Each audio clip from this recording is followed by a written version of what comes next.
శ్రీమద్భగవద్గీత జ్ఞానయజ్ఞము మొదటి అధ్యాయములో 40-41 శ్లోకాలు.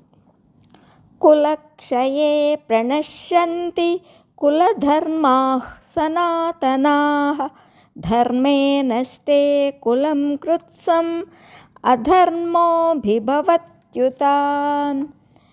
అధర్మాభిభవాత్ కృష్ణ ప్రదుష్యంతి కులస్త్రియః స్త్రీషు దుష్టాసు వార్ష్ణేయ జాయతే వర్ణసంకరః. ఇప్పుడు భావము. కులక్షయం జరిగితే అనాదిగా ఆచారంగా వస్తున్న కులధర్మాలు నశిస్తాయి. ధర్మం నశిస్తే కులమును అధర్మం ఆక్రమిస్తుంది. అయితే యుద్ధంలో కులధర్మాలు తెలిసిన పెద్దలు నశించిపోతే ఆ తరువాత కులధర్మాలు సాంప్రదాయాలు కనిపించకుండా పోతాయి. ధర్మజీవనం అడగంటిపోతుంది. కృష్ణ, అధర్మం వ్యాప్తి చెందితే స్త్రీలు పాడైపోతారు.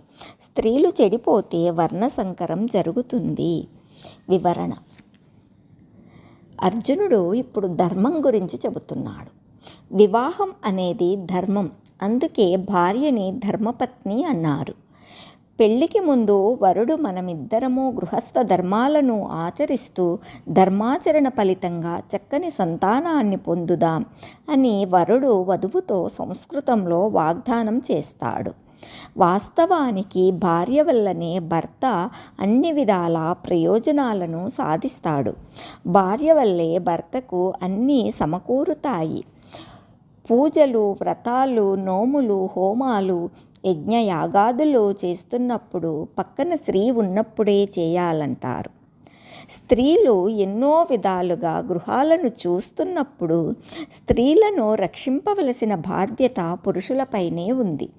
కానీ యవ్వనంలో ఉన్న పురుషులు లక్షలాది మంది ఈ కురుక్షేత్రంలో ఉన్నారు. యుద్ధంలో వారు మరణిస్తే స్త్రీలకు వైధవ్యం ప్రాప్తిస్తుంది. వారిని రక్షించేవారు లేకుండా పోతారు.